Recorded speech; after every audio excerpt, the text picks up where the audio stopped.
Chapter 12, Introducing Yourself. In the parking lot, Mrs. Bean ran up to us like the ducks at Riverside Park do when they see you have a bag of bread. "Hey there, Mrs. Bean," I called out to her. "Cassidy?" Mom was already in the car. She rolled down the window. "We need to get going." Mom has excellent radar for when I am about to tell a story.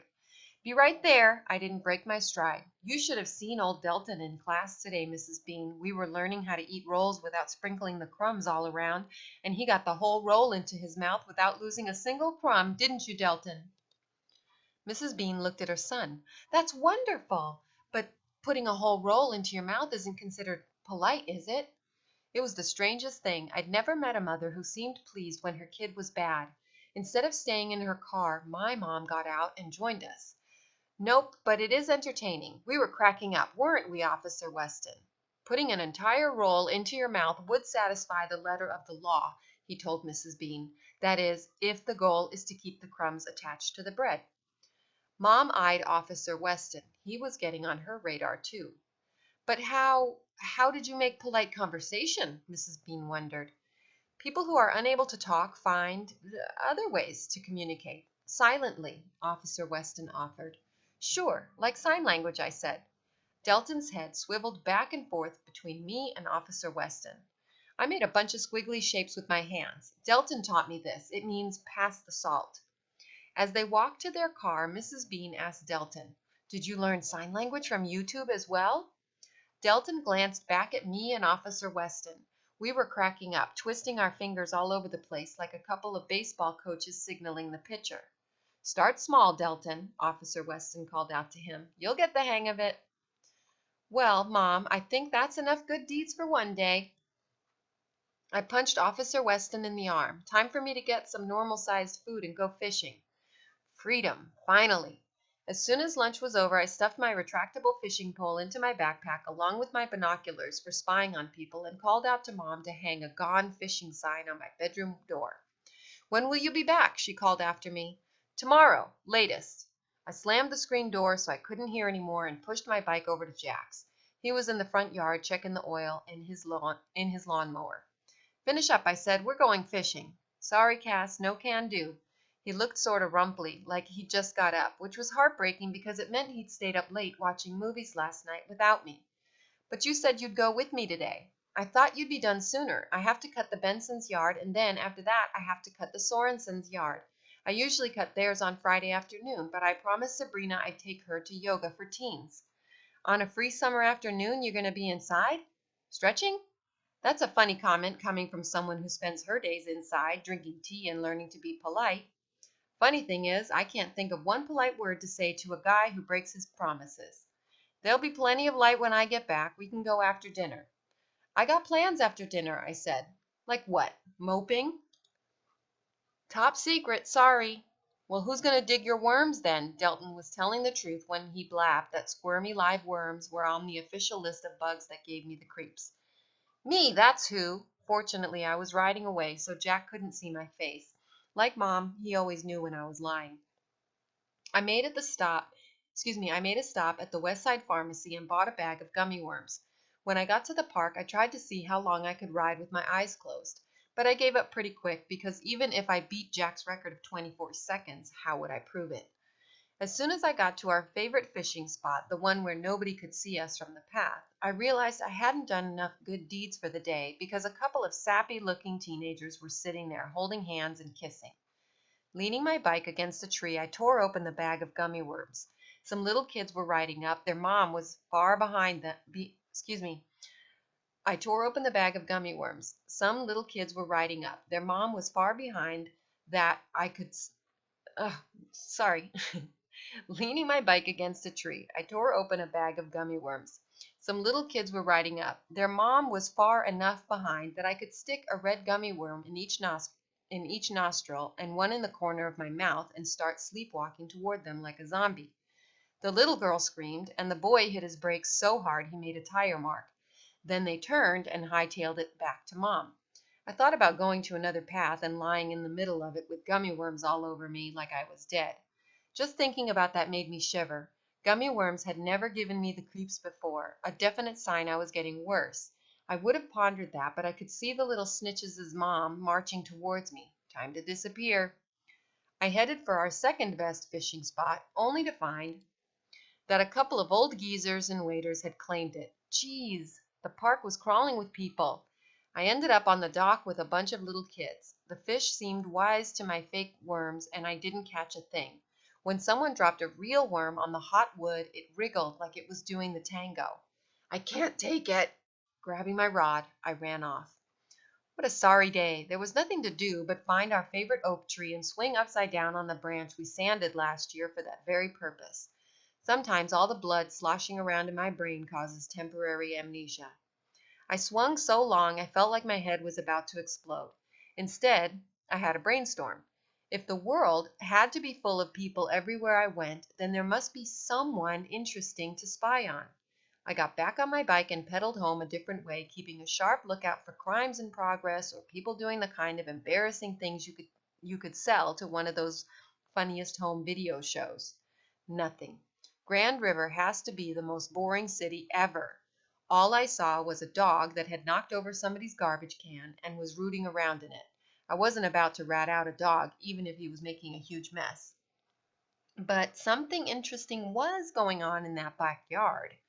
I screeched my brakes and let my bike fall near the mailbox. Over the back fence I saw a girl, her hair flying up and then falling in front of her face. She disappeared.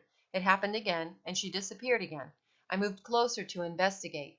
Could it be that someone had moved within a mile of our house and set up a trampoline? Jack would mow this lawn for free.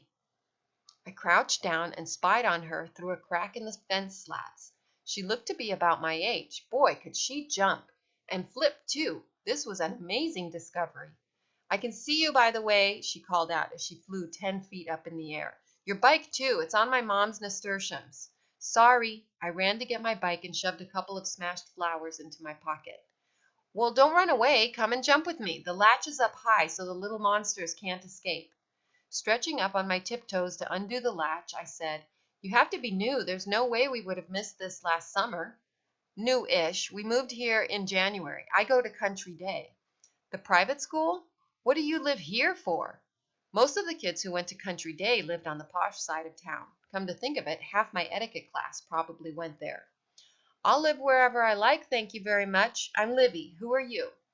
I thought about saying, I'm Miss Corcoran. It's a pleasure to make your acquaintance, and those were the finest nasturtiums I've ever smashed with my bike, and all the other malarkey we learned in etiquette class. Problem was, I liked her already. I'm Cassidy. Well, don't just stand there drooling, Cassidy. Climb on. We've only got 45 minutes. To emphasize her point, Livy did a backflip.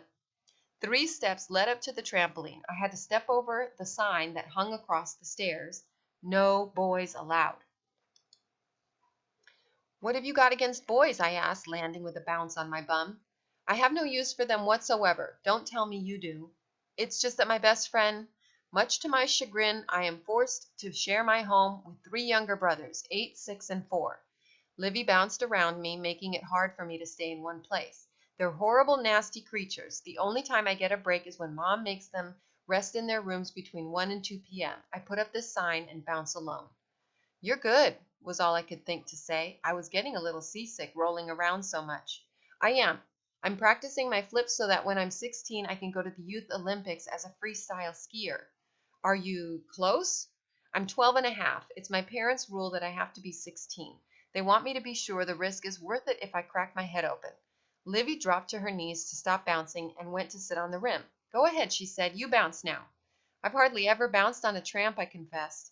Let's see where you are. I'm an excellent teacher. I can teach anyone to flip, even uncoordinated people. While I bounced, Livy grilled me. After 15 minutes, she knew all about my geeky sister, my etiquette lessons, my epic pranks, and how bad I wanted to ride the rails. The only thing I didn't mention was Jack, since she seemed dead set against boys. Knowing how much Jack would want to practice his death-defying stunts on this trampoline, I tried again. Little kids are a pain, I said. But now that you're almost a teenager, you must have some use for boys. My mom keeps telling my sister that anyway. Name one thing a boy can do that a girl can't do better, Livy responded. Honestly, Cassidy, you're not one of those kind of girls, are you? No. In just 20 minutes, Livy had me bouncing 6 feet in the air. First lesson, you have to get your air sense. That means you learn how it feels to bounce and get height. Next time, I'll teach you the tuck. But I need to practice now. I don't have much time left. That's okay. I better get home. Thanks, Livy. And come back, Cassidy. I was beginning to think Grand River was the most boring place on the planet until I met you. Me too, I said as I pedaled away. Back at home, I made an Indian sweat lodge out of my covers and buried myself right in the middle. I wanted to think about my most recent discovery, Livy. That couldn't be her real name, could it? It had to be short for something. I hoped it wasn't Liver. It had been a long time since I had a secret all of my own, one I didn't share with Jack. Maybe I would never tell him about her. Whenever he hung out with Sabrina, I could disappear over to Livy's house. I was just getting started imagining all the things we might do together when Magda came in. Have you seen my sports glasses? What do you need them for? Magda hadn't used her sports glasses since Mom made her try out for volleyball in the 6th grade. She didn't answer, just sat on my bed and waited. Magda knows I can't stand an unanswered question. I pawed my way out of my sweat lodge. What are you doing in that ridiculous outfit? Does it look ridiculous? They're yoga tights. I borrowed them from Mom. You look like one of those walking stick bugs. Thanks for the vote of confidence. At least I can console myself that everyone else is going to look the same way on Friday at Yoga for Teens, so it won't matter. I threw the covers back over my head. What can happen to your glasses in yoga? Don't you just moan and lie around like a corpse? For your information, that's chanting the Om. I'd rather not go at all, but Mom says if I don't get some exercise this summer, I have to work out with her at the gym. When Mom works out, her face gets so beet red, people think she's having a heart attack. Even her eyebrows sweat.